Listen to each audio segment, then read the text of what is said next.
In this video, I'm going to show you how to create an eCover.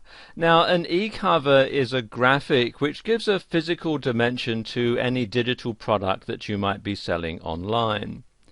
To create eCovers, I use Adobe Photoshop CS2, which is an older version of Photoshop. But if you have a more recent version, then what I'm going to show you here will work just as well. I'm also going to use the one-click covers plugin for Photoshop, which you can download from this website here. And once you've installed the one-click covers, they'll appear here in the Actions tab in Photoshop. And what these are basically a pre-programmed set of instructions that Photoshop will follow. So it automates certain tasks so you don't have to do them yourself manually over and over again. Okay, to begin, what we're going to do here is use ebook 2 for this example. So the first thing to do is select the start line here and then press on the play button, which you'll find down at the bottom here. So press on play, and you see this opens up the basic eCover shape. All we have to do now is add in our graphics and so on. So what I'm going to do is just pause the video while I do that.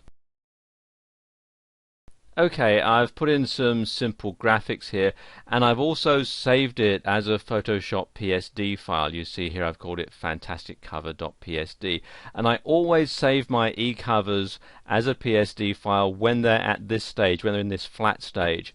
And the reason that I do this is because later on, when they've been put into the ebook format, which you'll see a bit later, if there's anything that I don't like about it, or I need to go back and make any changes, then it's much easier to do it at this stage. So this is why I always save it as a PSD file at this stage.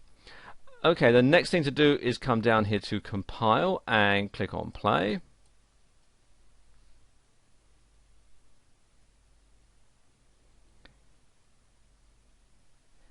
And you see Photoshop does all the work in the background to turn it into an eCover like this. And then finally what I need to do is come here to finish and again click on play, and that trims it down to the correct size.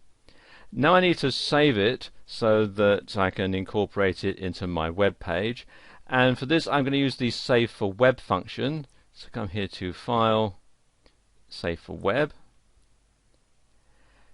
And this enables you to save it in all sorts of different formats. You can save it as a JPEG or a PNG file and some others as well. And there are also some presets that you'll find here. And also, if I move this up a little bit, if I click on this icon at the bottom here, I can preview it in my default web browser, so I'll see what it looks like when it's actually on my website. And there we go, that doesn't look too bad, so I'll now go ahead and shut this window and save it to my hard drive.